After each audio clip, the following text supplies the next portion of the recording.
Let me start first. Bismillahirrahmanirrahim.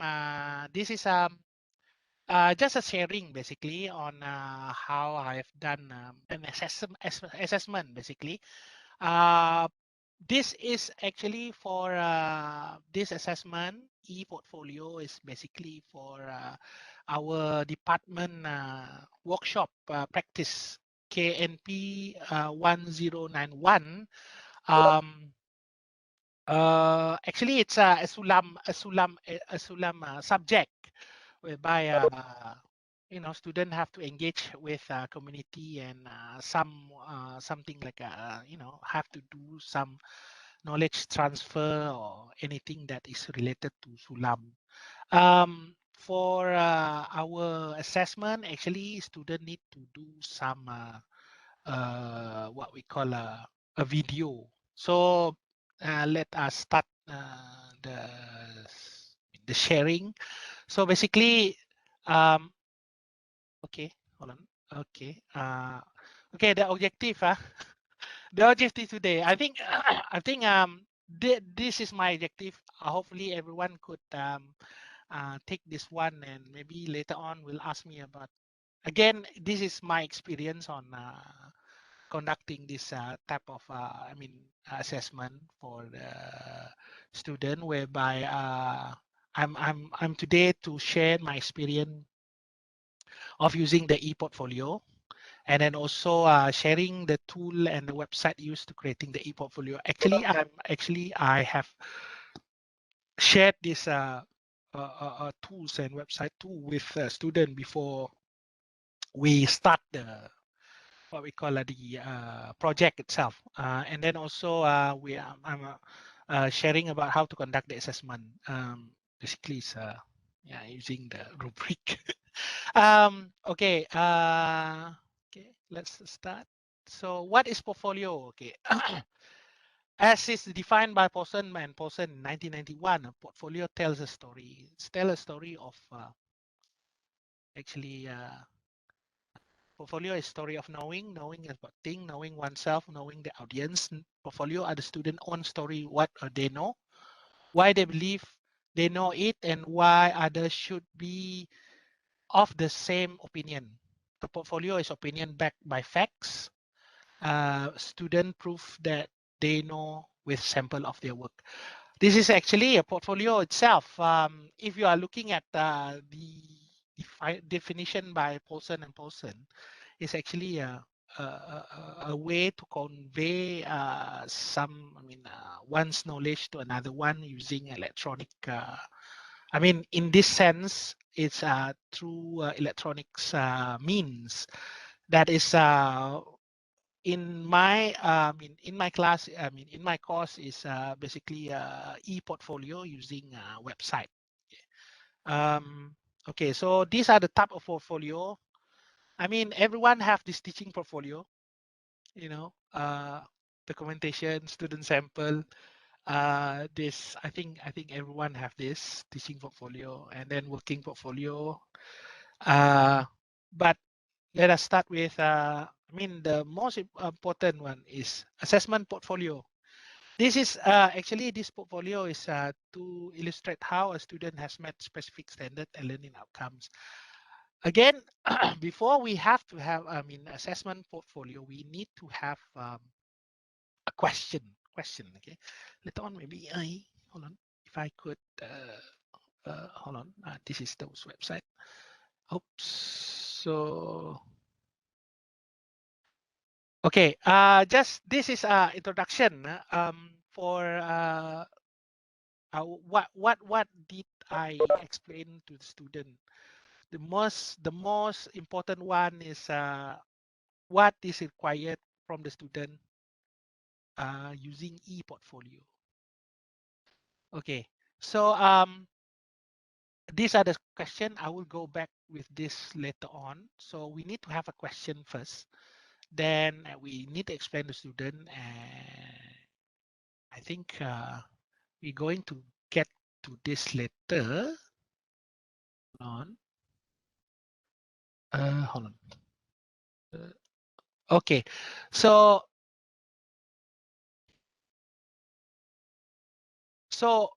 these are the main things that they need into, I mean, portfolio. Any portfolio we have, although I mean, even if it's not an electronic portfolio, I mean, all portfolio need to have this. So the, the first one is the learner's goal, the curriculum standard, unit goal, essential question. This is I think this is being set by the course lecturers and the teachers, so called. So this one, and then guideline for selecting material. This also being given by the teachers, uh, the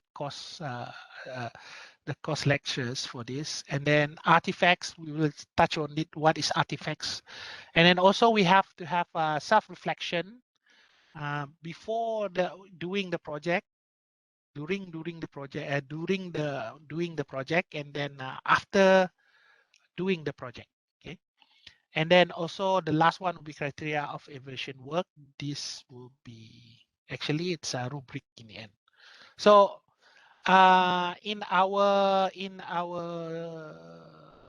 in conducting the class project that is actually e-portfolio, actually I shared the question and also the rubric to the student. I think this is this is well, I mean, commonly practiced for projects.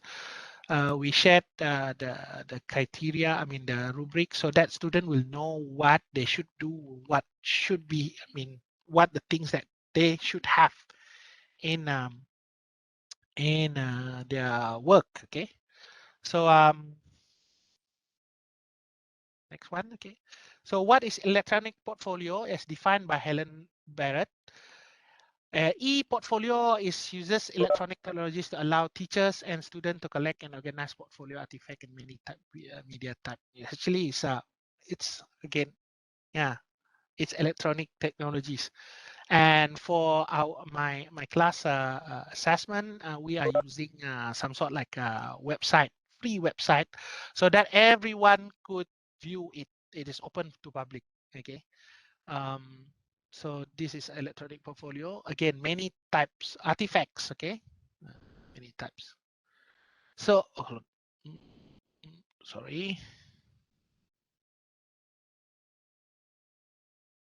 Oops. Oops. Okay. Okay. Why use an e-portfolio with student? It's very simple. It's very easy right now. For us, I think most of us are using computers and to do their works and everything. I think e-portfolio is a simplest thing, and then it's simple. I think it's very simple to apply. Just that we need maybe the learning curve maybe is a bit steep for us all folks. But I think when you're talking about a new student, I mean, or new generation of student, they are actually inseparable with their devices, the smartphones, the I mean laptops. They are the gamers. They have their own. Some of our student are animators. Actually, one student, I think, mechanical student, is a full. I mean, a full. I think part-time animator in YouTube. You know, they have this kind of like extra hobby on things, you know. For them, I think looking at how they communicate in Facebook, in Twitter, in Instagram right now, I think this is quite possible to implement. Basically, it's just you need to, you know, pave out. I mean, spell out all of the things that you need for them to, you know, create in their e-portfolio. Okay, and then this again, as I said, the creation of e-portfolio enhances computer and technology skills. This is true. Student gain experience with crucial thinking skills and technology to create and select, organize, edit, and evaluate their works. Basically, for my course is actually for year one. So basically, they are being exposed to this kind of early exposure for them, so that they are not culture shock in the end. If, say, for example, in the end, I mean, in the next year of study, they will have to be, they will be required to do something like an e-portfolio for their assignment. And I think this is a very good way to help prepare students to basically to create their own e-resume, basically. Okay, I think this is a very good skill. I mean, if you're looking at a bigger picture, and also student can gain sense of empowerment by displaying, sharing, and presenting their e-portfolio to teachers, parents, and community. These are the most important thing, basically. Actually, the sense of confidence, sharing their knowledge, publicly to everyone. That is this are the I mean the last one is very very much very important actually.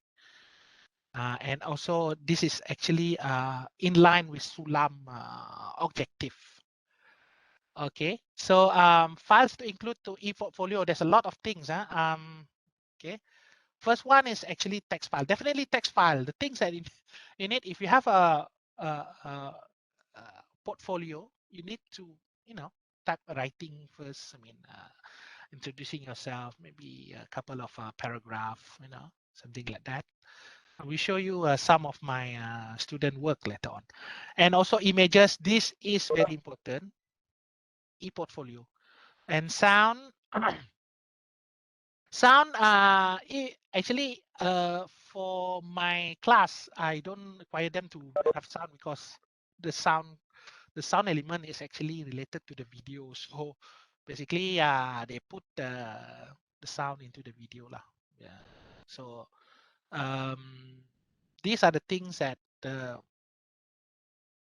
should be included in e-portfolio. So basic equipment, this is the things that I can see. Digital camera, software, software program. These are the things, especially in my I think later on I will show you the things that I need for the project for the my subject. So basically the important is student need to master a bit on how to edit video. Okay, because that is the most important, quite important things, and also to master how to actually to edit the website.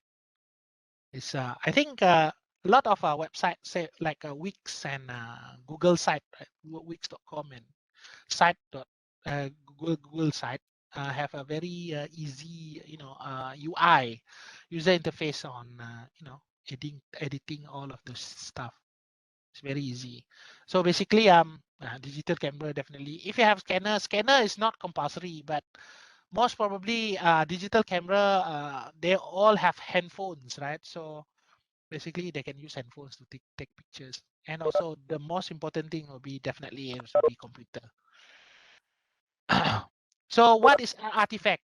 If you look at the things, artifact is actually all of this soft copy thingy that we append into to the e-portfolio.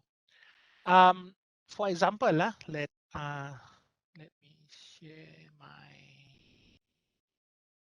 e-portfolio. Okay, now okay, I thought hope everyone is can see this.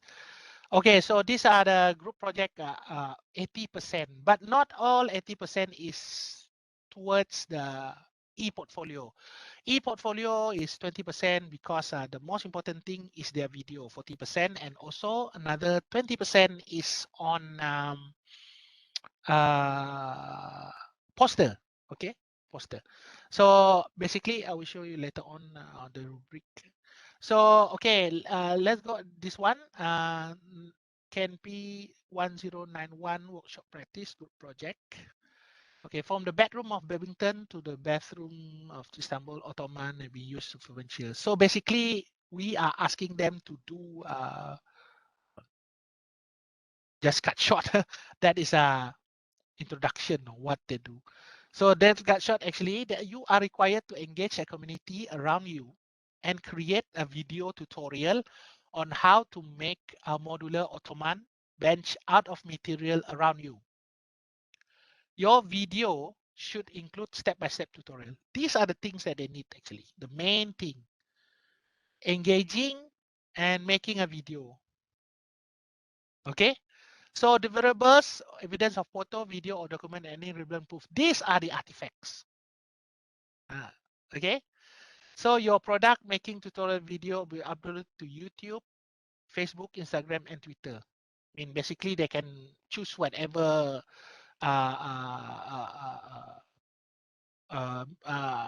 in media, mass media that they can,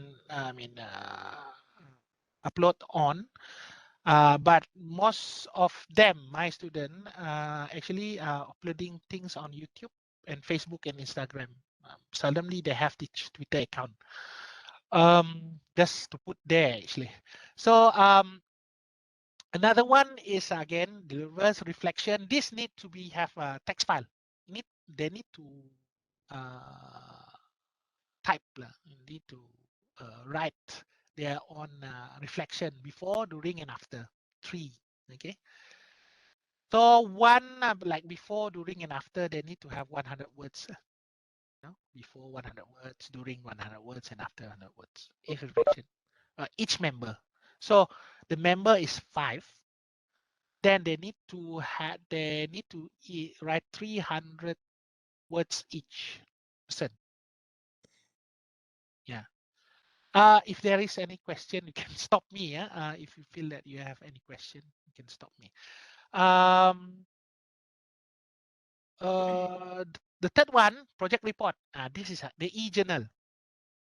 The e-journal, or I would like to call it the I'm using the e-portfolio.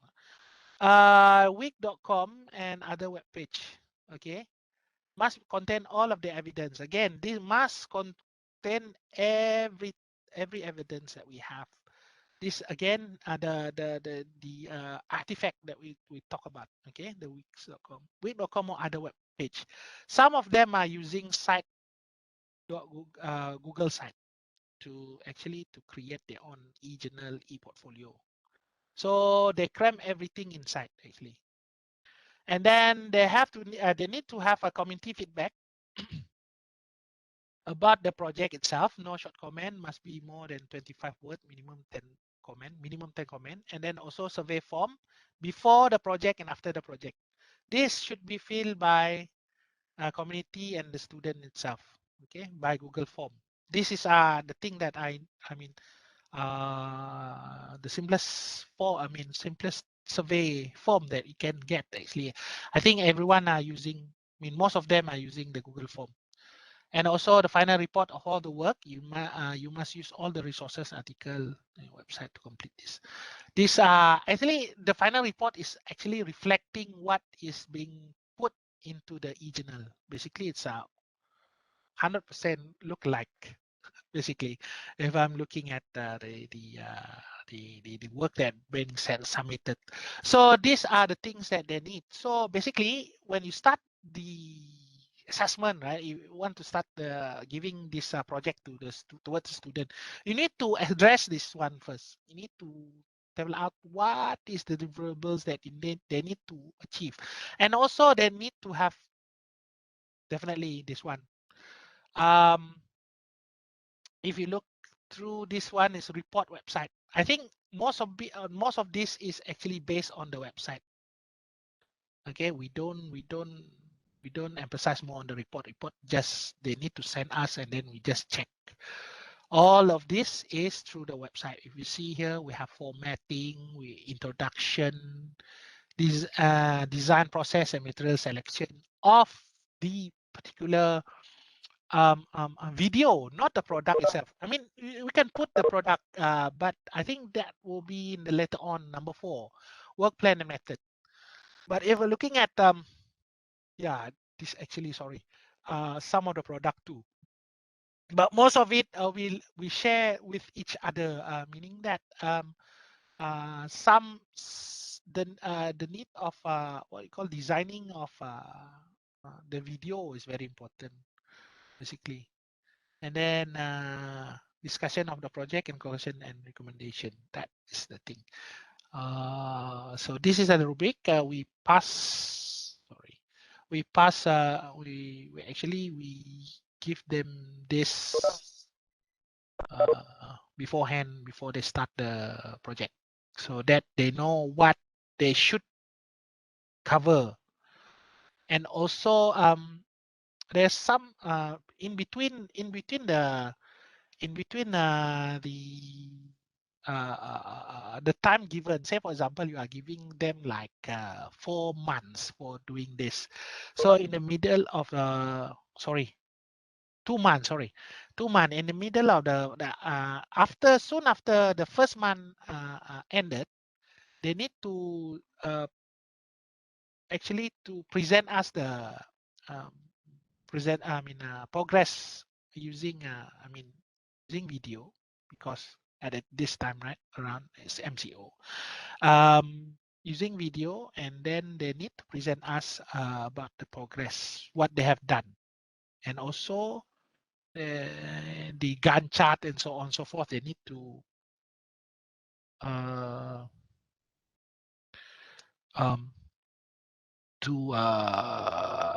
do this subject to do this project. Okay. Sorry about that. Okay, let's go back to the slide. Okay, that is artifact. So we need to explain everything. we have papers or project of significant, evaluation of assessment, recognition and awards, writing samples, stories and journal entries, photos, drawing, home movies, any electronic evidences. These are the things, some of the things, okay, that it can be included. Okay, home movies, home videos. Say for example, like the one that I asked them to do in the project. Okay. So these are the sample of e-portfolio. Let us click one of it. Just one. I think one is enough. Okay, so these are the portfolio that being done by my students. So they have some of it evidence. So these are the things, the chronology of the project, and then you have a Gantt chart. I see this one. These are the things that I give them feedback during the project itself, because I see some of the lack. I mean, there's a lot of during the progress presentation, they show us some of the video that I think it's not that very encouraging. I mean, not satisfying to me. So basically, I actually put some of the info and how to do good video, basically. So these are the evidences of their meetings using WhatsApp. So these are the artifacts, electronic evidences. So, and then facts, and then okay, what is this? I mean, a lot of related to the project. So this is weak actually. It's very, very nice to see. And then how they write their question, and then the Google form what we call input from the community around them. And then this is the link, I think, and this is a very good effort from them. But actually, I introduced them this software. So this one is called Storyboard, whereby they can actually plan how they're going to do the video. So these are the things that they do actually. storyboard. And then these are the step of doing the dustbin. This is before the this is a batch before this Ottoman. Then modular dustbin, the first one. And then we have this video, and the most important thing actually the community itself. Actually they visit the community because there are 5 people. That mean they select 3 lah. Basically the community itself is inside the Universiti Malaysia Sarawak. I think it's because one of the student staying in the hostel, and then one is in Cebu, and then one is in Seria. Oh, wow, this is international. So anyway, so so that is the target community, and then we have reflection from everyone. They put the interview also the committee and also from themselves. Okay. And this is a final product. Everything they put it here. That's basically everything they put it here. And it's becoming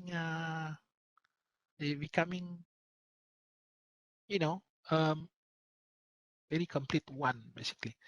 So that is the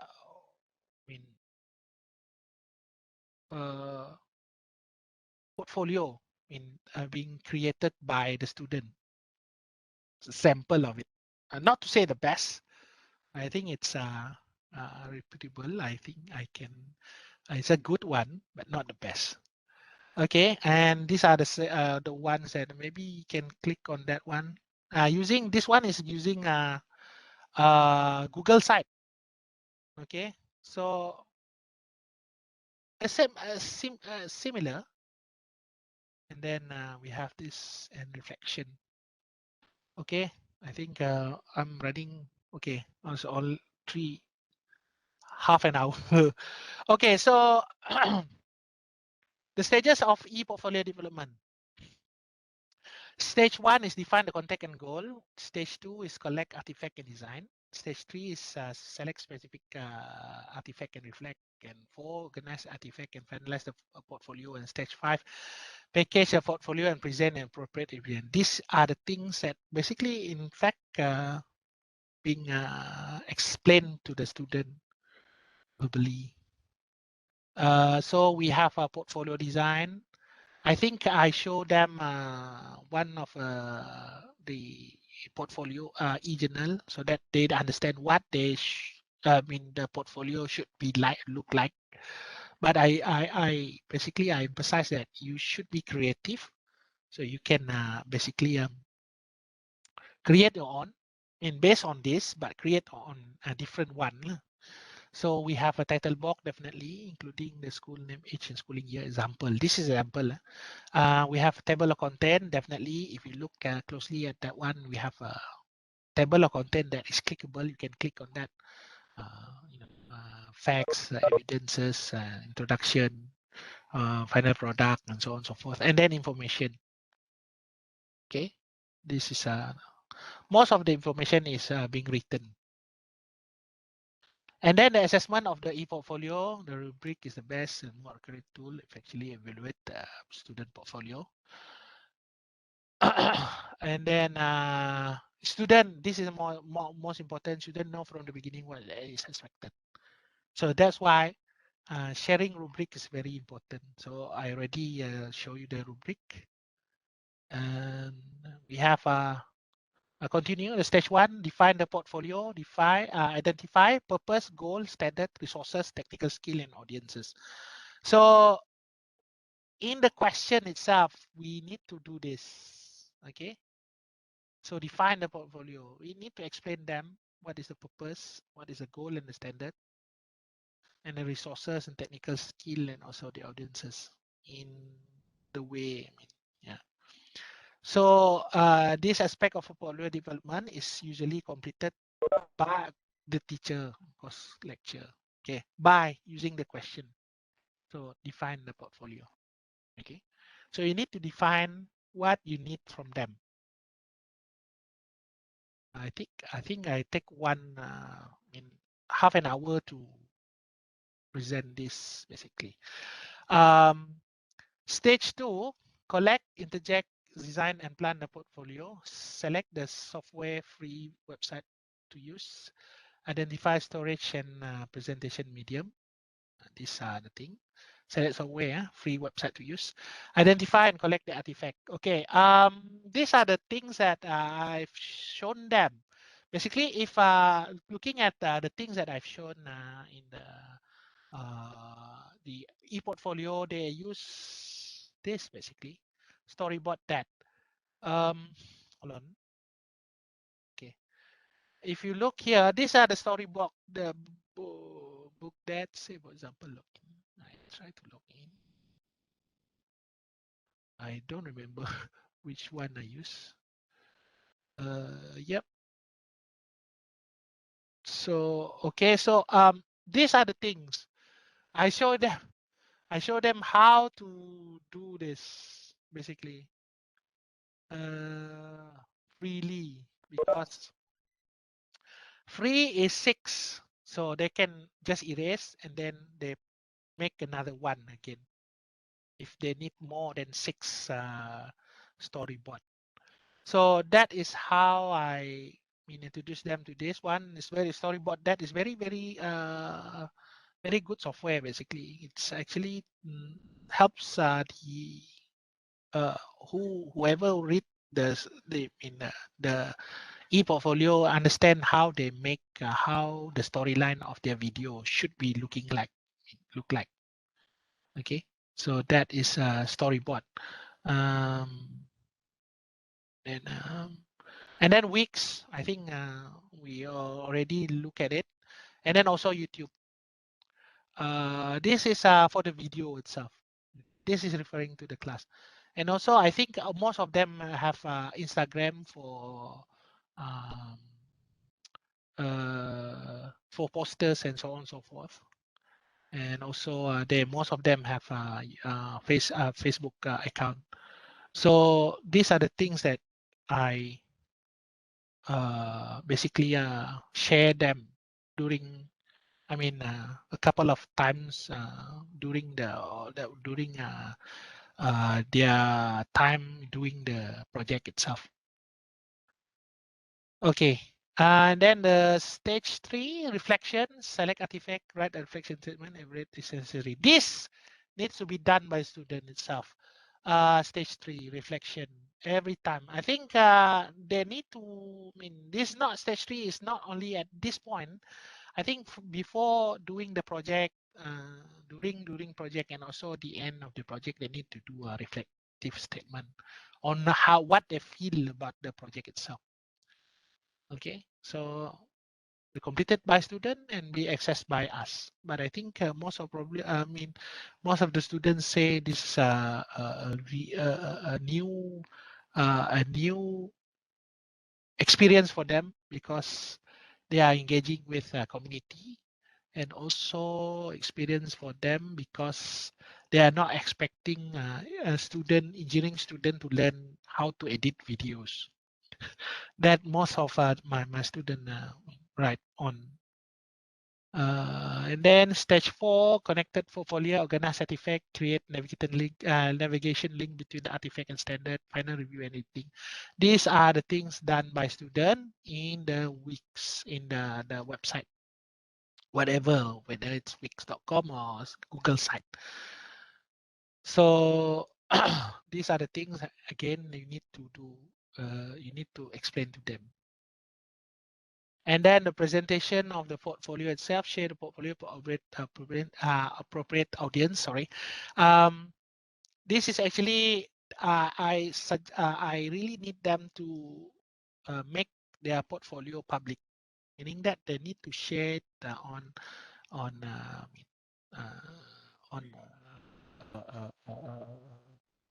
social media and so on and so forth, so that people can read them through. Okay. And then after that, the CS5, evaluate the portfolio with regard to purpose. These are the things that we completed by the course lecturer in the end. So using the rubric, and again, sharing the rubric to the student makes this one easier task for you, because most of the student will understand what they should do already. They understand what they should be presenting in their e-portfolio. Okay, so that is the good thing about sharing um, the rubrics. So I guess this is the end of my sharing. Exactly at I think it's around 30 plus minutes. So that is the end. So please, if there is any question, just yeah. Okay. That's all from me. Thank you very much. I'm here and ready to Okay, thank you, the question. Abang Okay, Nizam, no problem, no or problem. Dr. Bob, for your presentation and sharing about your experience regarding to conduct. This is for first year, yeah, Dr. Bob? Yes, yes, for first year, yeah. First year. Yep. Okay, actually, apa dia punya apa COPO dia macam mana? Saya boleh tahu. This If I could, hold on, I need to look for the ada apa dah? COPO. It's It's okay. actually it's a sulam. Sulam ya. Yes, yes, yes. It's a sulam. It's a sulam subject basically. Because last time we can engage with. It is basically when we do the sulam thingy, we actually visit. We make a real visit to community. Oh, I But see. because of this, I mean, we cannot this MCO, right? We actually we do it Yes. virtually, yeah. So basically, all of the thing is converted into e-journal, e-portfolio thingy. So they don't have to, uh, So do actually, the student yeah. complete this without any physical meeting with the audience or community, or Yeah, I mean, if the community is near them, they have this physical. Actually, they have this video. uh, Sometimes, if I mean, video evidence, basically, they are interviewing the local community. Sometimes, they cannot, if they cannot face to face, they have this video call using WhatsApp, okay, whatever video thing video that call. yeah, Okay, method okay. necessary. Yeah. So mostly they do by virtual lah, yeah, Yes, virtual yes, yes, yes. Virtual, engagement. virtual. Okay, okay. So based on reflection, yeah, reflection from the Yeah, student, what's yeah. the mostly their feedback lah? Adakah Yes. dia macam mana, maksud saya, dia punya respon from student about this kind of project that you give to them?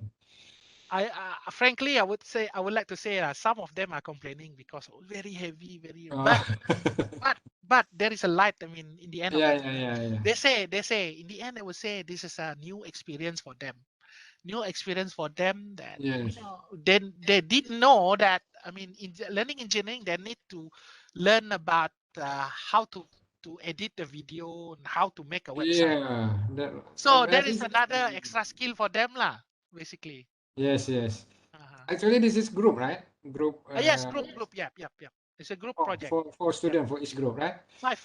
I think five. Yeah, five. Five. Okay. Five. And then how long did you give to them to complete all of the project? Time I duration? think 3 months. I think so. Three I mean, it's months. two and a half months. I don't remember because Okay, yeah, okay, okay. it's yeah, it's not that Okay. much. All right. Thank you, Dr. Bob. That's No for problem. No my problem. beginning lah to trigger. Yeah. Yes. Thank you for the question. No Respond. problem. I open now to our staff here, maybe to ask Dr. Bob. Okay, hello. Can you hear me? Okay, thank you. Yes. Okay. Please, please. Okay. Should I switch on It's radio? about Can it. we not? Okay. So first of all, I don't really have a question, but I just more like comment, like how I think it's impressive that the student, it's a first year student, right? Yeah. Yeah, so because I recall, because while I was doing a little bit of last minute research for my own presentation today, I realized there is something e-portfolio is in the KPT slides of the KPI. The e-portfolio is actually recommended for like fourth year students, like senior and beyond, 90 plus credits. I'm not saying that it cannot be done in the first year. I think it's good that you expose the student to e-portfolio early, right? So I was actually impressed when you showed us the students' work just now. It's looked very, very of quality, and I think I would like to, take that and include it in the next time we do a Sulam course as well, because I think that's definitely much convenient than they're submitting like a traditional report. So they make like the weeks, for example, the weeks page is, I think it's very, very creative and just fulfill all the needs that Sulam requires, right? So Yeah. I think that's very, very great. And yeah, I Good think morning. so I think Kami supposed to that's have appointment with Dr. Pubalan on 4th of April. So kami nak mula tukar. Okay, alright, thank you. okay. All right. You just unmute yourself. Yeah. Okay, but that's all my comment. I'm just saying that I'm impressed by the students managed to pull off a e-portfolio despite being a first year student, and I think it's only going to benefit them in their future, like courses. That's all. Thank you. Thank you, Abdul Hafiz, for the comment. I think this is I mean, what I do when I look at it, when I look at the way that I conduct this class, right? They say I mean, most of the student is I mean, in the end of reflection, right? They say it's a good basically this is the way. I mean, some of them say that it is very convenient to learn e-portfolio using Wix, and maybe next time he or she, yeah, I think two student, yeah, will using this to create his or her own resume, basically. I think this creates another skill for them, just not just using typewriter, because the thing is with e-portfolio, e-journal like this, right? I mean, the website like this, like Wix, Google site, you can update easily your basically your achievement or whatever that you have done, and included to the website itself.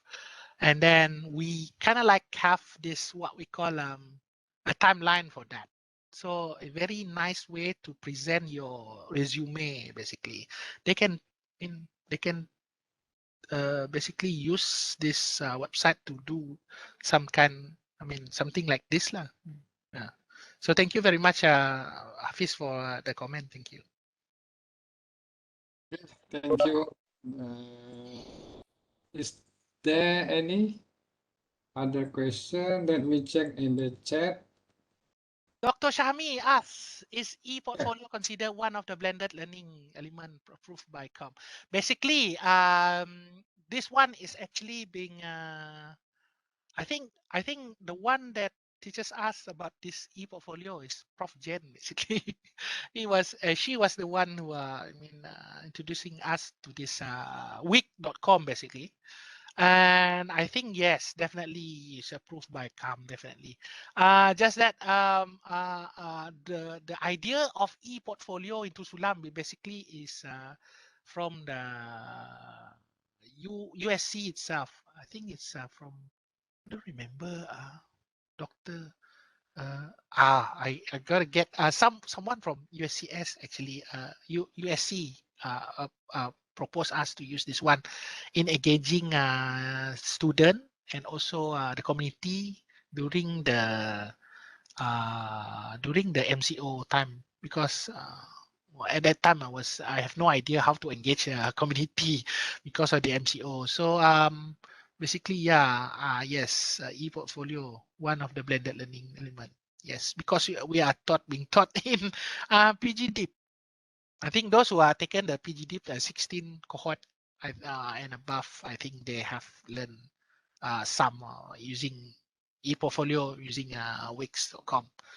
Okay, I think yeah, that is one question. Thank you, Dr. Nadiana, for your comment. Bagus semua hasil kerja. Okay, okay, I think that is from the chat. Okay, yeah, I think only Yeah, one thank you. question and another Yeah. only just give the impression with your Yeah, work lah. I know your thank you. student work is very Yep, yep. nice. Yes, Mm. from Dr. Nurdiana. Okay, for last call, is there any further question? If there is no question, it's okay. We will proceed first with other speaker, and then we will sum up. If you still have any question, we will return back with Dr. Bob presentation. Okay, thank you, Dr. Bob. Okay, thank you very much. Thank you very Yes, much thank for you. listening. Alright. Yeah. Okay. All right. Bye. Thank you Thank you. for your valuable time and effort to share with us this morning. Assalamualaikum. Waalaikumsalam warahmatullahi wabarakatuh. All right. Now we inshallah proceed to the second presenter. Inshallah will be conducted by Mr. Abdul Hafiz bin Abdul Karim. As I mentioned in the beginning, is one of our staff in Department of Electrical and Electronic. And this morning he will share his experience regarding creating an online learning environment using Discord for a more interactive and better monitoring of students' learning activities. I think that Mr. Hafiz can share your slide. First of all, Assalamualaikum and very good morning to my dear colleagues. My name is Abdul Hafiz Abdul Karim, and first of all, I would like to thank Dr. Yanwa for the introduction and kind words, and then to Dr. Bob for a really interesting presentation. And so today, as part of the Byte-Size Blended Learning Workshop, I'm going to talk about this topic. But just before I start, I just want to make something clear that maybe from the title, you might think that it's like a guide for you to do how to do it, but actually it's not. It's more of a sharing of, just and like an exposure, like I'm letting you know what is Discord and what can it do compared to other things, and my experience with it, my results from implementing it in my course. But at the end of the presentation, I will provide, at the end of the slide, I will provide some useful links in case you are interested in trying to create one.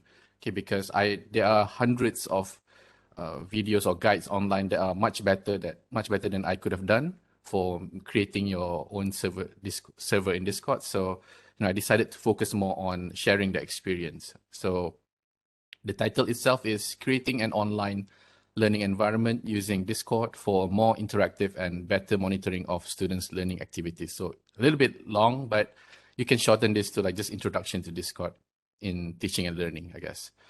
So without wasting any more time, let's move on. Okay. Can you see the next slide? Overview? Yes.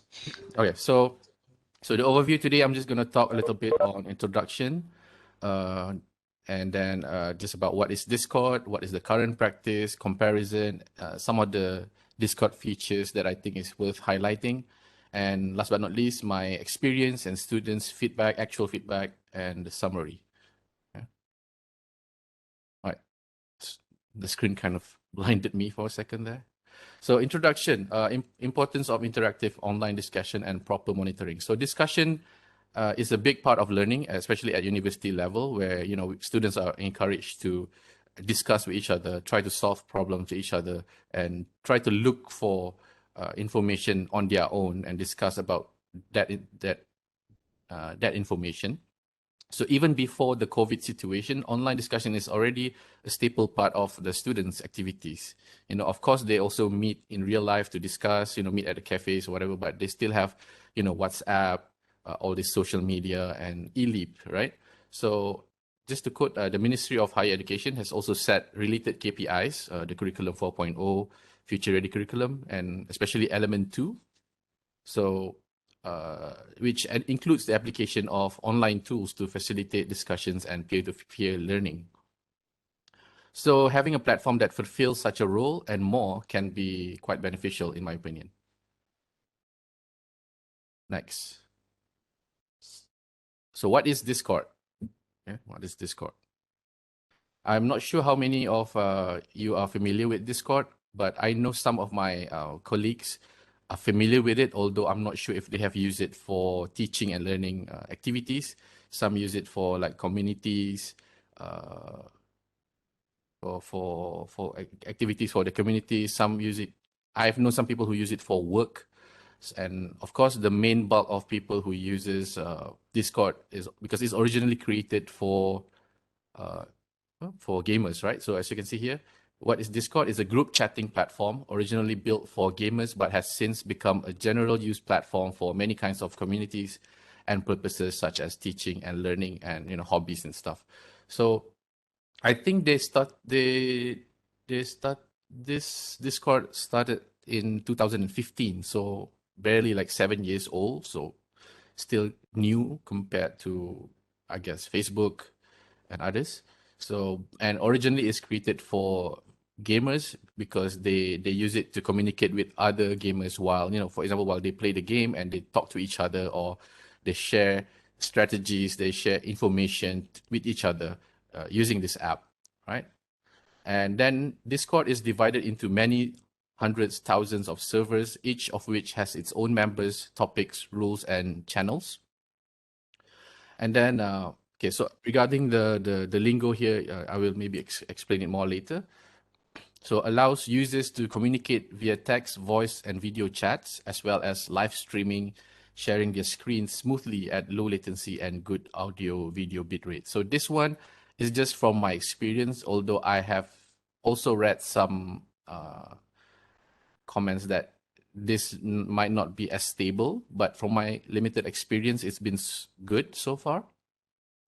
It only can become a problem if like your server members are from like all over the world, because when you do like video calls or video chat or audio chat, they will use like one point of reference. For example, if you set the server in Singapore, for example, so for people who are near the server, they won't have problem, like Malaysia, Southeast Asia. But if you're like, let's say you have people from America, so they might have slight delay, a little bit, maybe not too bad if they are far away from the server that you selected, right? And then it has plenty of useful and powerful features which can be used in teaching and learning activities. I will elaborate on this more later on. And before we get into those features, let's compare the common practice nowadays in terms of teaching and learning, or especially discussion. I want to highlight a little bit on discussion, right? Anyway, if you notice, this blue logo here is the logo for Discord, and it kind of looked like a gaming controller. All right. Am I speaking too fast? I think I'm going to finish this in like 15 minutes at this pace. Anyway, for current practice comparison, okay, now we just look at the pros. For eLEAP, okay, we have eLEAP, Facebook, and WhatsApp. Of course, we have also WebEx, but I'm going to highlight these three platforms that are common in terms of discussion. And of course, eLEAP is the official platform, and being the official platform, which is based and backed up in UNIMAS, it is the most secure out of all, okay, compared to social media platform. And it also has plenty of tools to support online teaching and learning activities, as we have seen ourselves from our experience and from the previous Byte-Size learning workshop, like from Dr. Hafiza and so on. So it's a very powerful tool. And although I think it's mostly asynchronous, it's more, not sync.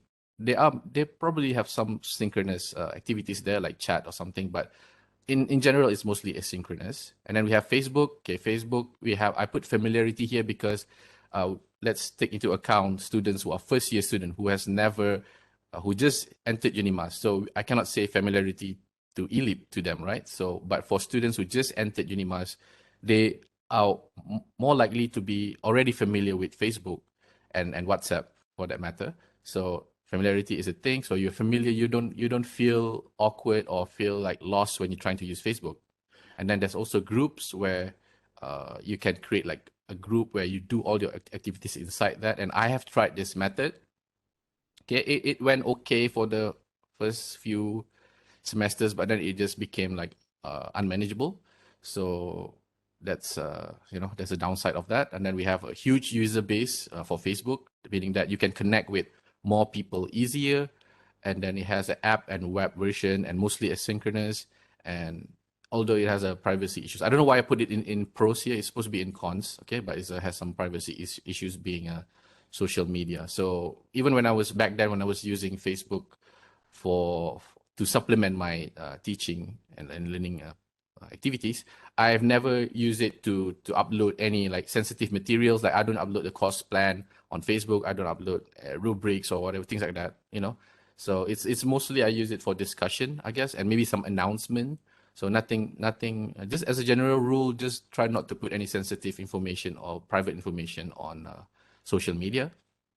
Although, I've seen a lot of cases where people just don't care. Anyway, for WhatsApp, familiarity, simple interface. Basically, everyone who owns a smartphone in Malaysia has to have WhatsApp, or else you cannot really function in a society in a way. Facebook, you can still go without, because I have actually like stopped using Facebook for about 2 years now. And on my phone I've disabled it, so I totally can survive without it. But WhatsApp, I don't think I can survive if I shut down WhatsApp. So yeah. And it has an app and web version, and can be both synchronous and asynchronous. I guess mostly synchronous because it's real time. It's a chat basically. And okay, again, the privacy issues is not supposed to be here in pros. It's supposed to be in cons. Next, eLEAP. Now talk about the cons of eLEAP. So okay, just this according to the student survey that I've asked the students, they say that the interface of eLEAP looks outdated and old and slow loading, which, to be honest, I slightly disagree, but maybe because I'm not their generation. But I can see a little bit of dated design, but overall I think it still look kind of modern. So in terms of slow loading, it's probably related to if you put a lot of embedding too many things on your page, because it's just like basically one long page for eLEAP in your front page. So if you embed too many things on the front page, it can cause issues in loading, because it happened to me before where I put like Padlet, where a lot of embedded Padlet on one page, and it took forever to load the page, at least on the meeting room PC, right? So if you have an average or below average internet, or like your PC is a bit like under spec, then maybe to load a page or eLEAP page with a lot of embedded elements might be troublesome, right? So, and then, okay, this is the main reason that, the main point of like why I try to use alternate methods like Facebook and so on, because of the forum and discussion function. So I'm not sure maybe if it's because of my lack of knowledge or just, but from my experience of using the forum discussion function in eLEAP, it's not really in favor of real-time interactions. It's more like a forum, old school forum style, where you post your whatever you want to say, and then you need to refresh. You need to wait. Basically you need to refresh to see like if anyone has responded to you and so on. So it has its uses, but it's more encouraging communication via longer paragraph, meaning that you can write your thoughts like clearly, long, like like more of a long paragraph where you just put all your thoughts, your points, everything in a few nice paragraph, and then post it, and then people can give feedback on it. That's good. But in terms of discussion, it can be a bit tricky because it's not real time. Because when you discuss with other people, like when you discuss with your friends, your colleagues, it's not like you say something and then you have to refresh every time, or you have to wait. But it's usually real time. I say something, you respond to it. I say something, you respond to it, right? So, and then eLEAP, as far as I know, there is no app version. Correct me if I'm wrong. And it's not really mobile friendly, according to the students, this part, because I know that you can definitely access it on your mobile phone. So it's not that you cannot do it, but students have said to me that it's not very mobile friendly. And I guess this is in comparison to Discord and maybe WhatsApp or Facebook. Next, we have Facebook, which have a lot of unnecessary things. We have advertisements, distractions, and a lot of things that we don't really want to see, but Facebook just push it to our screen beyond our control. So it's very intrusive, especially on mobile. So this is one of the main reasons where I just stopped, using it on my phone. I just disabled it completely, and it just made my life much better. Anyway, sometimes suspicious and non-related accounts might try to join or attempts to join your groups that you created. Of course, this is not an issue if you filter your membership properly, but if one of them manage to get in, they will spam and all those kind of thing. Okay, but of course this is a common issue with any social media platform, and this is the deal breaker to me. Besides the intrusiveness of the app, is it's hard to organize, to moderate and monitor activities on Facebook. It's really hard to do so, at least to me, right? So WhatsApp is pretty much similar to Facebook, even before it was acquired by Facebook or Meta. So it's just as trusted as Facebook, and it takes up a lot of space on mobile for some reason, and clutter is a big problem. So I don't know about you, but my WhatsApp used to take almost 10 gigabytes on my phone, and I did some cleaning up, and even after all those cleaning up process, I am left with 6 gigabytes taken just by WhatsApp. Okay, that's quite a lot. And clutter meaning that you have you have so many groups, WhatsApp groups, that some of them you maybe not as active, you don't really post much, but and you just have it on your phone, and maybe because of those groups that it takes up a lot of space as backup and all that, right? So, and last but not least, it's basically impossible to organize, moderate, and monitor activities. So things like like how people used to share, like who wants to attend blah blah blah blah, and then people just need to copy paste the list and add their name to it. That's very not optimal, and that's how people do things on WhatsApp. And it's not a great idea, where in Discord, for example, you can just edit that post and so on, right? And moderation is pretty much impossible as well, and monitoring, while possible, but if it's involving a lot of groups, I figure it's going to be a lot of trouble, because you need to create multiple groups on WhatsApp on top of your already hundreds of groups, and you have to be in the group itself to monitor them, right? Of course, you can ask students to screenshot, like just now, like Dr. Bob has some students screenshot their WhatsApp discussion, right? But that is not the whole picture. You cannot see the whole discussion. You see what the students let you see, right? Because the students are the one who are taking the screenshot, unless you are in the group itself. Okay. So that is the cons for WhatsApp. So let's move on to Discord features.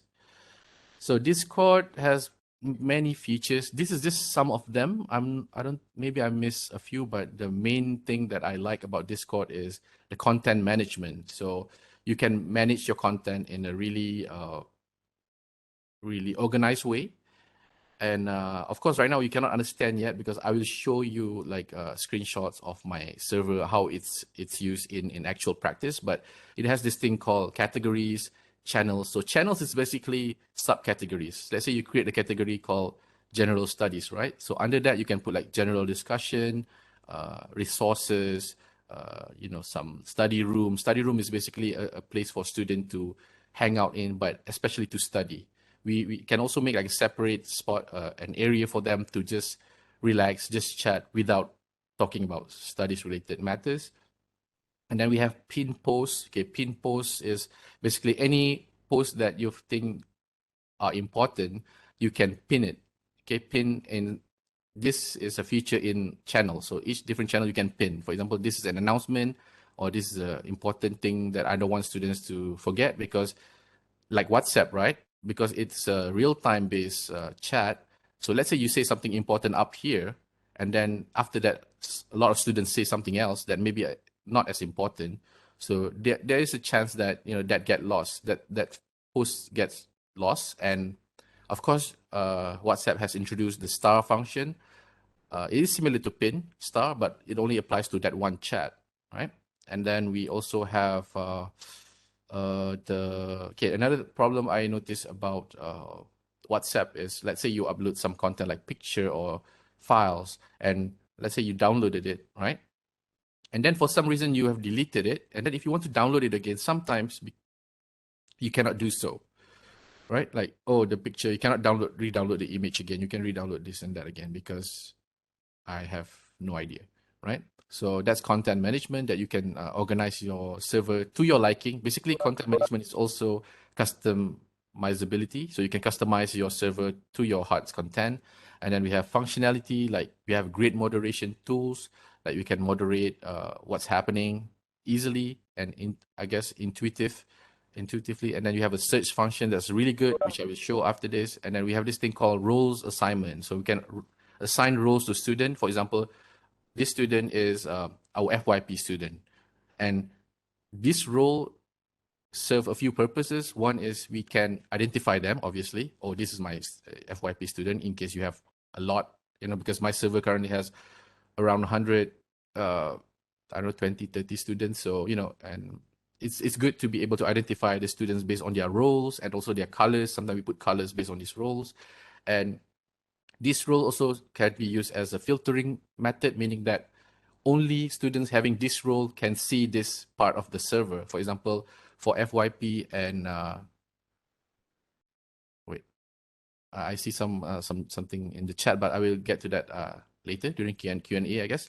So search function, role assignment, basically you can filter things easily. Like if you're a FYP student, and you can set it so that they're not going to see your other part of the server that is like let's say I have a category which is KNR 1082 EDF. So that is the category that's related to that course, and only students with that role can see that part of the server. Of course, we have a general part of the server where everyone can see, but we could have like a specific segment of the server that we can limit who can see what. So FYP student can see only FYP, and other students cannot see the FYP part unless you want to allow that to happen. And then IDP, and then we can do mentor-mentee as well. So everything is in one place because the server is technically your own space that you create, private space that you create, an ecosystem that you have total control of, right?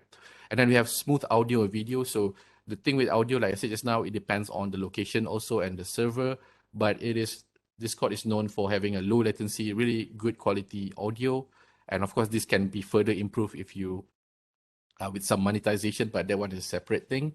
And high quality audio and video call. So able to stream in variable resolutions and frame rate. So you can, I'm not sure if you can do this. I think you can do this in WebEx and all also. So this is not something like better than others. This is just that it has this function. The better is probably for like smaller groups, and later on I will show some student feedbacks related to this smooth audio and video. And then we have real-time engagement, okay, invite-only space, a private space. Of course, there are also public servers out there. And honestly, a lot of the bigger issues of Discord is more related to the bigger public servers because it's open to everyone and it has like 10 of thousands, 50,000, 60,000. I'm in a Discord server with 60,000 members, and they have a lot of security measures set there to combat people who like try to ruin your your experience there, like some people trolling, do all this social media negativity. But of course, if you're talking about a real-time private server, it encourages active discussion. Okay, I will further strengthen this point later on from my own experience. And we have easy to monitor and evaluate. Okay, this also can be related to how easy we can categorize the server to our liking. Like for example, we have PKEE1, I can make one category, and then under PKEE1, there's a few groups, then we can make separate groups for that. It's almost like doing a breakout session, but you don't have to do it every time. It's permanently there, and you can just take a look at it anytime you want. You can comment on it anytime you want, and depending on how you want to set it up, you can make the students able to look at others as well, because we're using the role assignment there. So meaning we can put the role, for example, this student is group 1, so we can use that as a role. Only group 1 can see group 1 section, for example, right? So this is to avoid clutter. Okay, so to students with certain roles, the server will look a little bit different. We won't have too many channels, because a lot of problems with Discord servers is they have too many channels, too many categories, that when you look at it, you might get overwhelmed because where should I go to say this? Where should I go to do this? So if you get, if you can assign the student like, okay, this is where you talk about this course, this is where you talk about this course, this is the general area, this is the lounge area, right? And finally, one of the things that make Discord strong and powerful is the integration of bots. Bots here is short for robots, I guess. It's like a AI or automated program that helps you manage your server. It can help you in terms of security. It can help you in terms of providing information. Like I've been in a language learning server that have a bot that you can use it to quickly search like the definition of a word or a lot of information regarding something. Basically, you don't have to open Wikipedia or Google. You can just use it in Discord. You can use the command, the bot command they call it, in the Discord area and things will come out on the screen. So everything is like almost centralized. You can do everything in the same place. You don't have to open a separate server and so on. And then it's automated, meaning that you just have to do some initial setting up and then everything will be taken care of. For example, you want to make it so if the student can select their role themselves instead of you assigning them the role, because assigning role one by one, if you have hundreds of students, can be a bit of tedious task. So you can set it to a way that you set this bot to like, okay, if you are student taking course KNR 1082, click this and you will automatically be assigned the role of this course, blah, blah, blah. So you can do that using the help of bots. And of course, there's also gamification, which is also one of the elements that I noticed in the KPT Future Ready Curriculum elements, the element number 2, which unfortunately, I think we don't, in my department at least, we don't have any courses that implement gamification. And I think I might be able to do it in the future because gamification is not what you think it is. It is something like, it's actually directly related to online discussions because, for example, in Discord, you can set a bot to give your students or server members experience points every time they say something. Okay, so this is in a way to encourage them to discuss. Of course, you can set which area that whatever they say counts. For example, if there's an area where people just post jokes or memes, then we're not going to count there. For example, if they talk a lot of, they converse a lot in the, not in the academic segment, that will not count to their experience, but only in the selected space. For example, discussion space, we name a space discussion. So if they active talking in that area, they will get experience point, and you can manually set this limit. For example, 25, 30, maybe you can say like for 25 is C, and then for 50 is B, and then for 75 is A, and then anything above that is like A plus or something, right? So in a way, it helps you to easier for you to evaluate the level of discussion, because before this, I always have problem how to evaluate, like how do we evaluate the students' discussions, right? So of course we can just eyeball it. We can make some rubric, but I find it a bit difficult even using rubric, because how do you count it, right? So we have this gamification aspect where you gain experience points like in games, and these experience points can be like an incentive to them, like, oh, I need to discuss more and level up and get some marks for my course. Maybe not the high marks. We can just put it like 5% or less. Yeah, but it's just experiment. And then, okay, I've been talking too much about the Discord pros here, but there's still a few more, like the great interface. It's very user-friendly and it's available on mobile, PC, and web browser. So meaning that if you don't want to have it on your phone or your PC installed, you can just open a browser and just go to the website and just use it. It will exactly looks the same like the app or on mobile. Maybe not the same on mobile, but the PC app and the web browser looks exactly the same. All right. So it uses a lot less space than the others. For example, I just checked earlier this morning. My Discord only takes about 29 MB to my WhatsApp is 6 GB. So, it's quite a pros there. And then we have, okay, this is the cons. So I'm not going to be biased. I'm going to let you know what are the cons of Discord as well. There is a little bit of slight learning curve in the beginning. Okay, so you might notice this when you try to look at how to start some manual on how to start a course. But fortunately, they have a lot of wizard templates that you can use to instantly set up your server. And I think if you're just starting out, you don't need to add any fancy features. You can just use it as a more structured ecosystem, right? So later on, when you're more comfortable with the system, you can try to experience with bots, with other things, right? And then not everyone is familiar with the platform. Of course, Discord is supposedly more familiar with the younger generation nowadays. Okay, but it's not the case for everyone. So I didn't choose Discord because I expect everyone to know about it, because there are still a number of students who are not familiar with it, especially if they are not a gamers or don't use it for gaming. So it's understandable if they don't know about it or don't use it. But uh, the futures of this app is too good to be used to for them to not know about, right?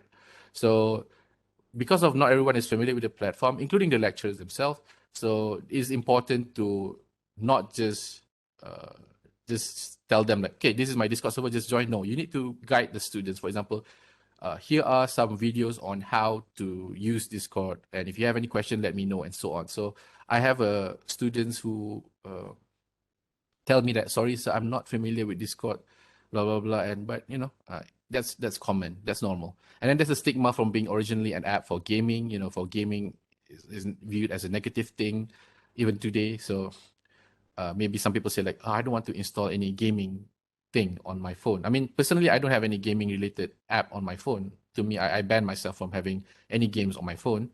But yeah, some people don't want to use this, even though it's maybe they don't know the benefits of it, right? But you don't have to install it. You can just use the browser version if you want.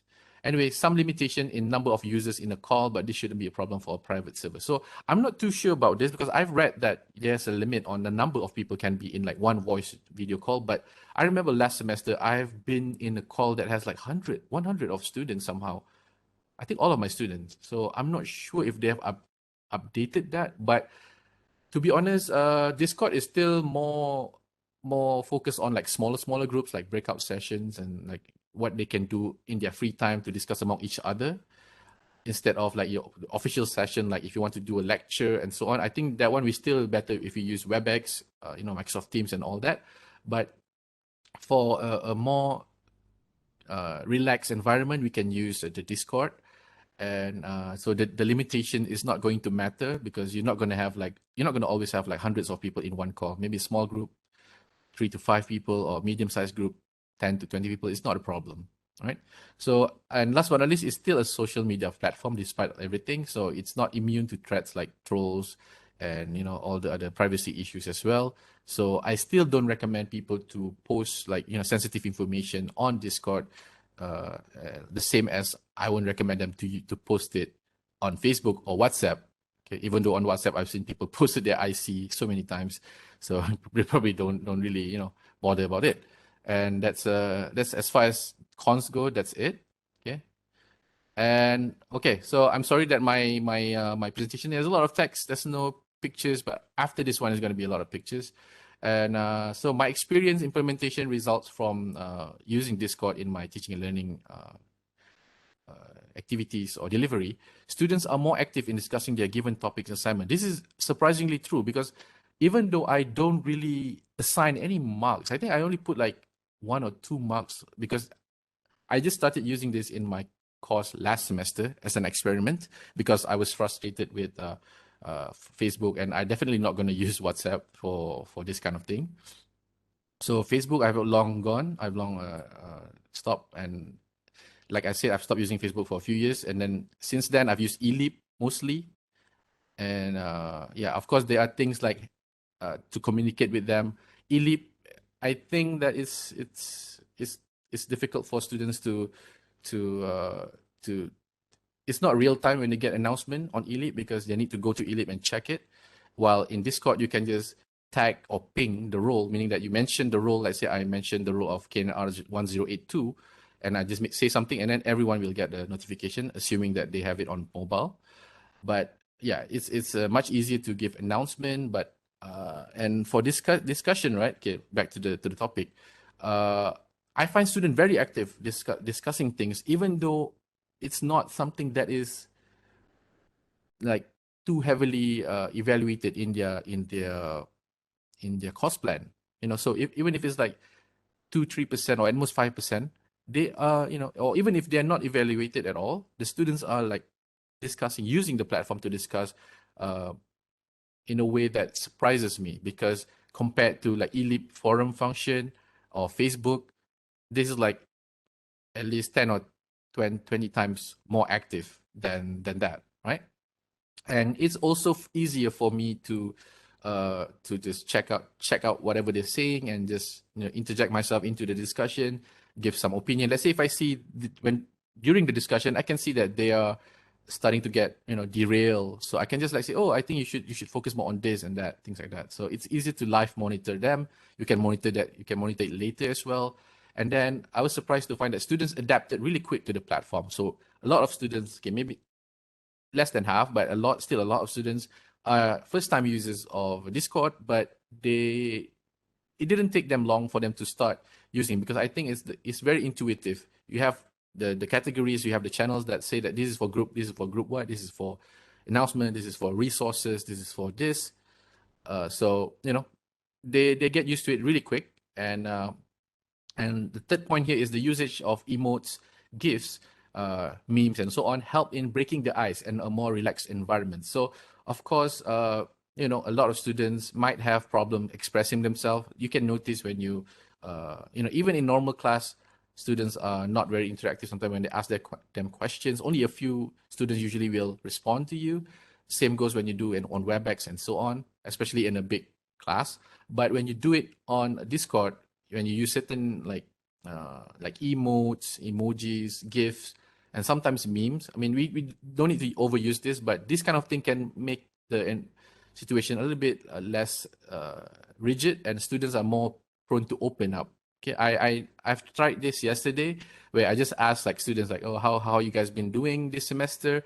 And at first there's no immediate response, but then I just post like one GIF of like a lonely guy sitting on a swing, and then suddenly just a lot of students just responded with their own GIF and just like say, oh, we are doing fine, blah blah blah. So I'm not sure if it's just coincidence, but I feel like using emotes and GIF and stuff can help you to feel the student feel less scared to voice whatever they want to say. Of course, this can have a downside as well. If you're not careful, the students might be too chummy with you and stuff, and some people don't like that. But it helps in terms of having an interactive, not just between you and the student, but students among themselves, right? And finally, monitoring was made easier with the categories channel and search function. So I will show you after this what are the categories that I've used in my servers and how does the search functions work in Discord. And of course, however, despite all that, there are still plenty of room for improvement. Like I haven't really used bots yet in my server. I was planning to use that for my the experience thing that I mentioned just now to evaluate discussion. But yeah, that's in the future, maybe in this semester, right? Right. So here is examples for my server. So as you can see, this is the interface of Discord. I'm not sure if maybe this looks bigger because this is actually a screenshot from my screen, which has a 1440p resolution. So it looks a bit big, but on the 1080p resolution or on mobile, it looks smaller, but still very easy to, to differentiate what is what. And you can see on the right side here is the who's online and offline right now. And you can see there's me on top of that. With a teacher role, I put myself a teacher role. You can do whatever, you can name your role whatever. You can put owner, you can put king of the server if you want, and students. And you can. Okay, now I just have students, but I also have IDP, FYP, and mentor mentee. So right now they're not online. If they are online, you can see it. Of course, it is similar to MRC in a way. It is a chat-based platform, but it just has a lot of function that is first of all, MRC is a relic of a past, so I don't know who said that. MRC is bring back a lot of memories, but yeah, this, as you can see, on the most left side is the servers that I'm in. The top part is the server that I call Hafiz Classroom is my server, and I will zoom in on this because it might be too small to see right now. And there's other servers, you can make folders and things. So you can see like this is a Japanese learning server that I'm in, right? So here, okay, I've zoomed into the categories. I put here, first of all, I put server info, meaning that when they enter the server, the first thing they will see is the welcome and rules. So you can just say like welcome to blah, blah, blah. And then here's some rules you need to, adhere to if in order to, behave in, to not be kicked out from the server. Of course, we're not going to kick the students out. But this is just this is a common thing to have in any servers. Role select is meaning the students will select their own roles, like am I a student, am I a IDP, am I a FYP, am I a KRR 1082 students. Suggestions here is basically an open box where students can suggest anything for improvement. Let's say, sir, I think we need a music board. Okay, yesterday I have a student asking about a music board. Music board is basically a board that you can use to play music. So this one is less for studies, but more towards like a relaxed lounge area. So you can students lounge area, you can just go there and get into the chat and then play some music and share music with your friends and all that. All right. So some people suggest like, oh sir, let's add some music board, or sir, blah blah blah blah. All right. So that's a segment for that. As you can see, system here is just it's muted because this is where all the system related messages will go, and I don't want to get notification from this. And then we have general studies here. I have general self-introduction. So students, I recommend them to do self-introduction here so that I can take a look at it if I want to just, and they can use it as an ice-breaking way. Resources here is under general studies, meaning that I will share any resources that is not limited to any of the topics here, right? So if it's a resources on how to study, on how to use Discord, how to edit video, how to do presentations, everything, I'll put it under resources here, and how to find research paper and so on, right? Okay, and then this is study room here is basically a voice channel plus a text channel, because the thing with Discord is while you're doing a voice channel, you can also be active in the text channel. It's similar to WebEx right now, but it's a more interactive. For example, the text channel, you can share images, you can share links, and everything is much more easier, and it looks, it's more intuitive. I guess that's the keyword here, right? And then as you can see here, I have KNR 1082 EDF. This is a category. So each category has their own channels. The one with the hashtag mark is a channel. So I have announcements, discussion, resources, and this is for now. I might add some for the group discussions and so on. And we have KNR 2473 and so on. And then we have supervision here. So I have FYP, IDP, mentor, mentee, and a voice session called consultation room. So this is separate because it's a private voice area that only for students under my supervision. So like I said, if you're not under my supervision, you're not going to be able to like just randomly join. Whenever you see like someone is talking here, you cannot join. Only the students with the role of supervision or FYP, IDP, or mentee, they will get to access this part. Right? Of course, I will get to see all of them. The students are limited to what they can see. And this is a student lounge. Okay, this is just more like a relaxed area, like, of course, this area right now, the most active is probably like sports and gaming, but memes a little bit. But yeah, this is just, I guess students are still, takes time for students to get used to loosen up in the server. So they're still not very active in this part of the lounge because they still take it as a serious learning ecosystem or space. So they are not, some of them might not be comfortable in, sharing jokes or just chatting in a chill way over here. But, hopefully in the future, they will loosen up and use more of this function here, because it's also important for the students to, to relax and to, show interest in other stuff besides their studies, like sports. And this, you can add any categories whenever you want. So if let's say students say, oh, sir, please add a channel about movies, for example, or add a channel about learning other language. Because right now I have a Japanese language here because it is part of my, because I know Japanese language and I use it to share with Japanese related knowledge and videos and stuff. And here is ads promotion, is just where if students have something to promote, let's say they have an event coming up, like let's say they have some event coming out, they can post the information here and, for reference to other people. So yeah, very organized. And on the right side here is the grouping. So I create like categories for PKE1, and under PKE1 has group 1 until 5. So they will discuss in this chat, this channel, and I will show you how it looks like. Okay, so here is, for example, a resources where I post like some link to Google Drive, some links to website. Like this is a website to Department of Occupational Safety and Health, and students can react to whatever I say. And then we have, this is an example of roles. I can put the roles as teacher, FYP, mentee, IDP, students. Students here is a general role. Everyone should get students role. And basically, if you don't have the role, this is also part of security. That meaning that if you don't have the role, you cannot really do a lot of things in the server. Okay, and then this is the 2 roles that I just created, like for the course specific roles. That this one I'm trying to make it like a self-selecting role, meaning like I don't have to manually click one student, add this role to them. Instead, they can do it themselves with just one click.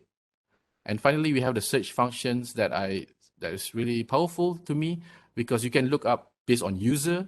So as long as you know the name of the student or their metric number, you can look for them, and then you can look for posts that mentions them.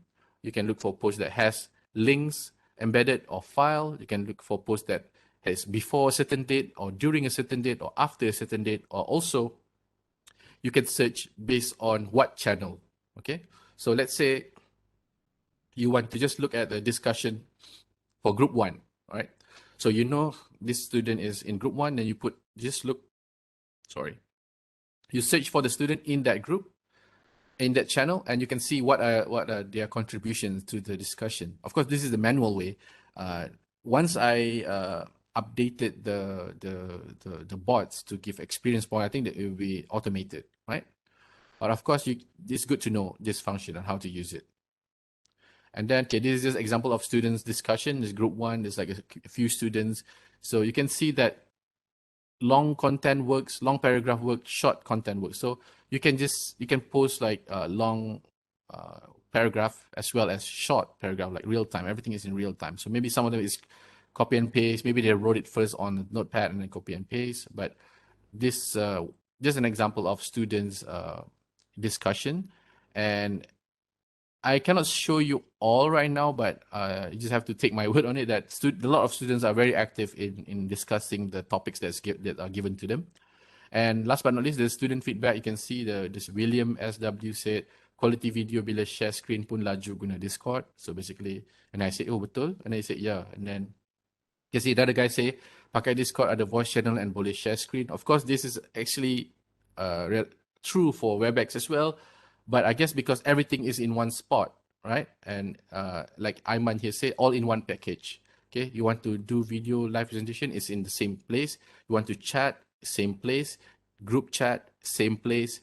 To discuss with, because sometimes your group members are not the same, so you can create a channel for those group, and everything is in one same place. Okay, and then you don't have to download guna multiple apps untuk semua here. Okay, so you can use just everything at one place, right?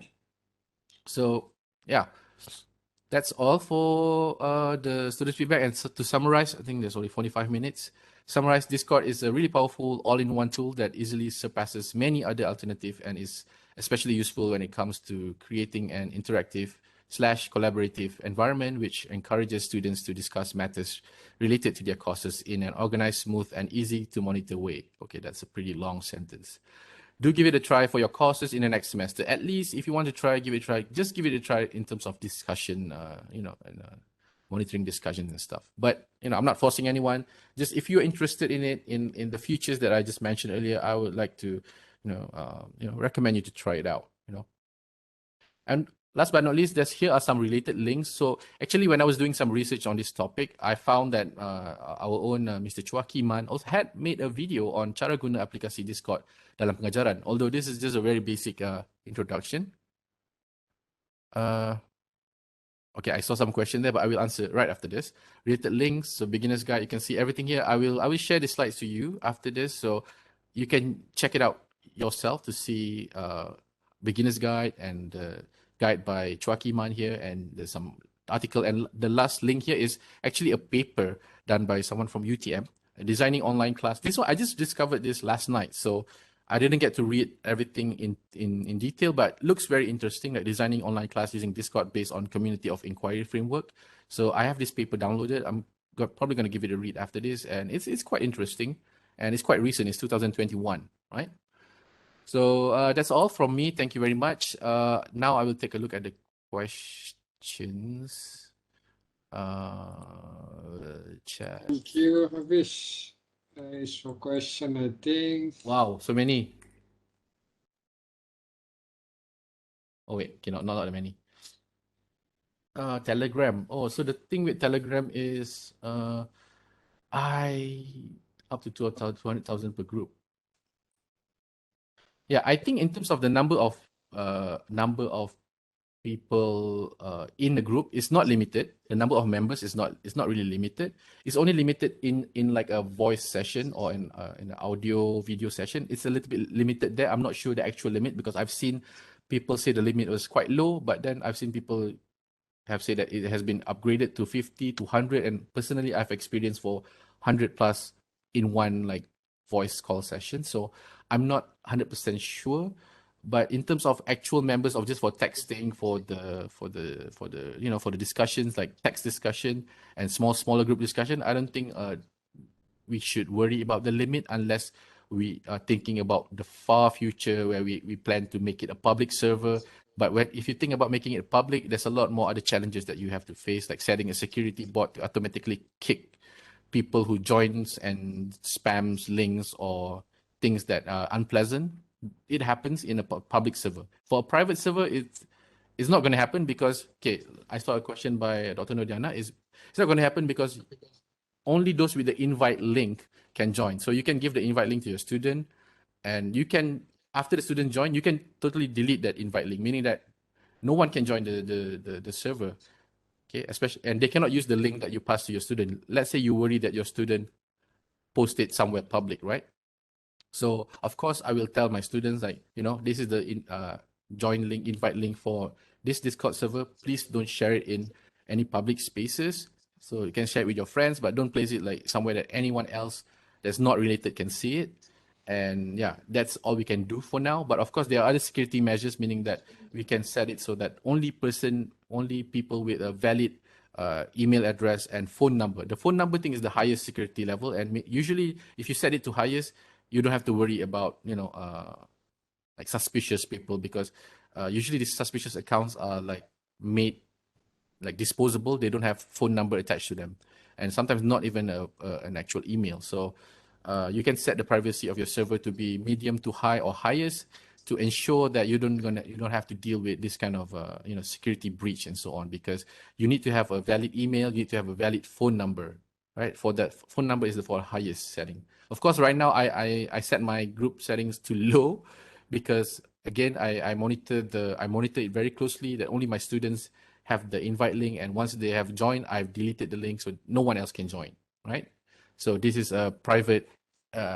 This is still at the level of a private server or private ecosystem, you know. So again, I'm not to a point to encourage it to replace eLEAP or anything, because eLEAP is still the main thing, is still our official platform, so we still need to use it, especially for sensitive materials. But yeah, Telegram.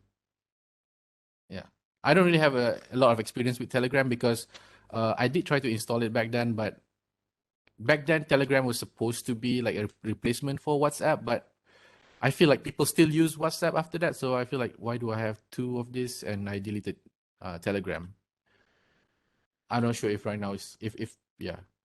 Can the students create their own channel? Right now, not unless you give them the role. For example, let's say you have identified certain student as a leader or something, right? Or you can admin or mod. So you can give that certain student with certain role the power to create their own channel, right? But there are also something like bots. Again, bots are very powerful. It's basically a program that can automate things for you. So there are bots that in a Japanese learning server that I'm in recently have introduced a bot where to avoid clutter, to avoid unnecessary like channels, you can use the bot to create a temporary channel. So you can create a temporary voice channel, and once you're done with it, the channel will disappear, or the channel will be back once you join again. You know, so the server will look very nice instead of having like a lot of things on the sidebar there, right? Yeah. So Chuakiman guide is very useful. Just to jumpstart your server, right? Because again, the learning curve is a bit can be a bit of a issue for some people in the beginning, but you know, it's worth a try if you are interested in trying to try something new like gamification, and maybe you have the same problem as me in terms of monitoring discussion, then you may try to use this, because yeah, it's not very heavy. It's not very taxing on your space. Maybe RAM, I'm not sure. I've seen people say that it's a bit heavy on RAM, but I doubt it's as heavy as WhatsApp or Facebook and everything like that. So yeah, very interesting discussion. Ada satu soalan tu, Hafiz dah address belum tadi? Mana? Dari Dr. Nurdiana, is this you install Any in experience with your outsiders trying to log in? PC, No. PC. Mana? You install in PC version? This is Discord. In Discord. Sekejap. What's the question? Is this installed in PC version or? Okay. They have a PC version. They have a mobile version. You can download on your app on your mobile phone. There's also a web browser version, meaning that you don't have to install. You just Okay. put in the URL, type URL, and then log in, blah, blah, blah, and it will look exactly the same like the PC version, exactly 100%. Okay, like we create email address account lah. Ada account lah. Ada account.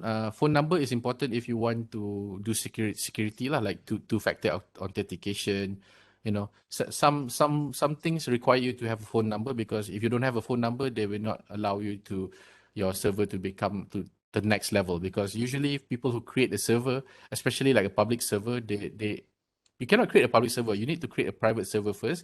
And once the server grows to a certain number of people and activity is very high, then Discord will offer you like partnership. And once you get the partnership, you get a lot of benefits, and you can make your server into a public server. Public server has a lot of benefits like discoverability. People can search your server easily on the net. But this is a different objective. Our objective right now is just to supplement or for our teaching and learning session. I think it's more in a more private way. So in the long term, if you want to do a public, big size, like a massive size server, then you probably need to do a lot more like reading and experience.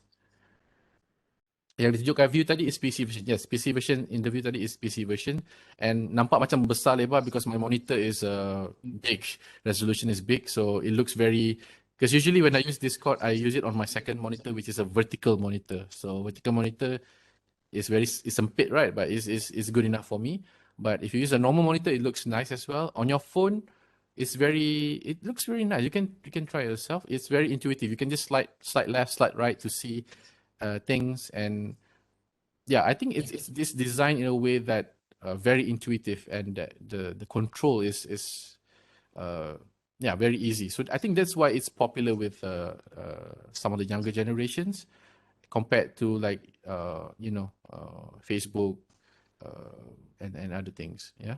So yeah, I'm not sure about eLEAP having an app or not, but yeah. The PC experience with outsider trying to log into any of your channel? Only in the public server that I've that I'm in, like because actually I'm only exposed to using Discord as a learning environment because of COVID. Like when COVID, everyone is stuck at home and everyone is losing their mind, and I went on Discord and see that, oh, maybe I can use Discord to find place to practice my Japanese, because my Japanese is very rusty, and then I found a server that has like 50,000 members, and right now I'm also part of a smaller server, and which I'm part of the moderator and founding members that have around 3,000 members right now. So I have a bit of experience. Once the server become bigger, and you basically when you create this kind of server, you will promote your server. You post the link on how to join the server everywhere. So because of this, a lot of people might join just to make some jokes or post something that is unpleasant. But usually there are ways to deal with this. You can set like bots. Like if some people will join your server and they will post like hundreds of things, but you can set it so that automatically once they post the same thing twice, if they will 3 or 4 or 5 times, they will automatically get booted out from the server and all their message will be deleted. So there are those functions, but I don't think we should talk about that yet, because we just focus on a private server with a control invitation system. So we only invite our students. We don't invite people from outside. Yeah. Okay. Okay, Hafiz, That's all. nak tanya satu soalan macam mana dapat tak integrate ni dengan dalam eLEAP, ataupun untuk claim yang lain-lainnya tu kan, ataupun just letak screenshot je ke untuk claim macam mana?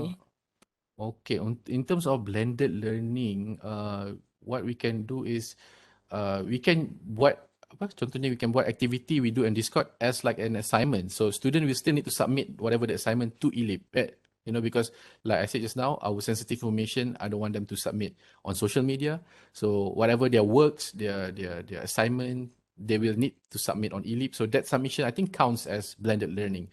I mean, it probably doesn't look as fancy, like it doesn't look as like when you embedded a lot of things on your eLEAP, it will look nice, right? But in terms of it's like we do like the actual integration, I'm not sure because I need to ask maybe Calm or those in charge of eLEAP. But in terms of activities, the activities that we do on Discord, we can integrate it to our assignment, which then will be submitted to eLEAP, right? Because that's what I did in last semester, meaning that they discuss on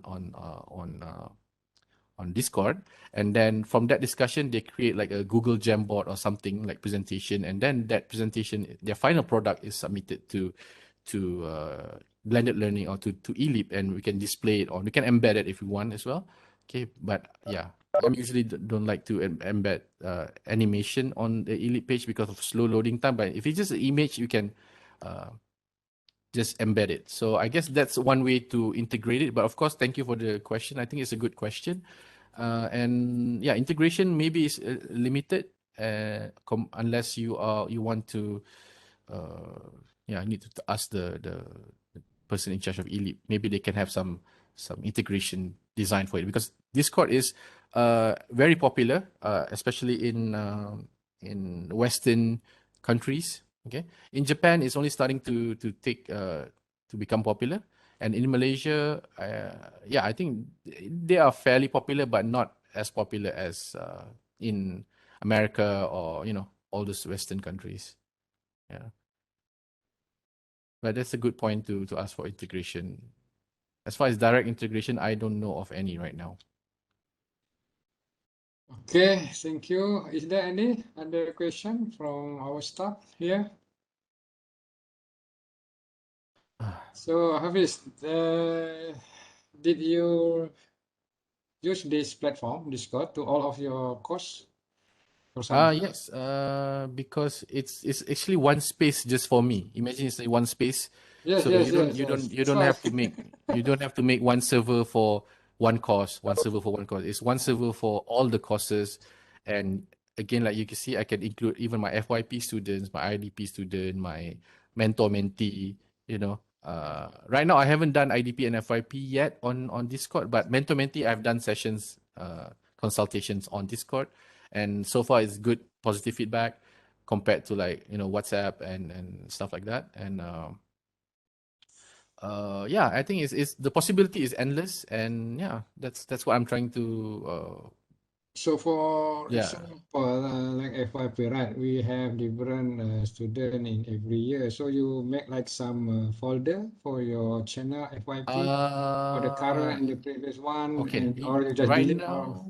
now I only have one channel for FYP because it's like I said, I just started this last semester, right? So it's Okay, not very okay. active yet. So, but the thing with Discord is when you feel the need for it, you can add it easily. For example, if you need like, oh, I think I need separate for FYP1, FYP2. I think I need separate for blah, blah, blah. So you can easily just make it like, just right click, blah, blah, blah. Easy, already created. Yeah. Okay, okay. Thank you, Hafiz. Okay. Very nice. All right. Like That's all from me. we said in our group, maybe we will think about this too. Yeah, I think this department. it's That platform letter. Okay, I think we close to the 12. We aim the end of our session. Last maybe from Want to Mr. stop Abdul sharing this. and also from in the first session, Dr. Abang Mohammad Nizam, Dr. Bob. Is there any question related to e-portfolio? Maybe you forget to ask in the first session before we close.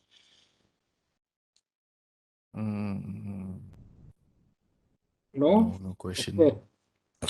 Okay, I think that's all for our today webinar or sharing session. Thank you again for those who are joining And also my credit to our speaker today, Dr. Abang Mohammad Nizam, Dr. Bob, and Mr. Abdul Hafiz, Abdul Karim. Thank you again. And thank you again, everybody.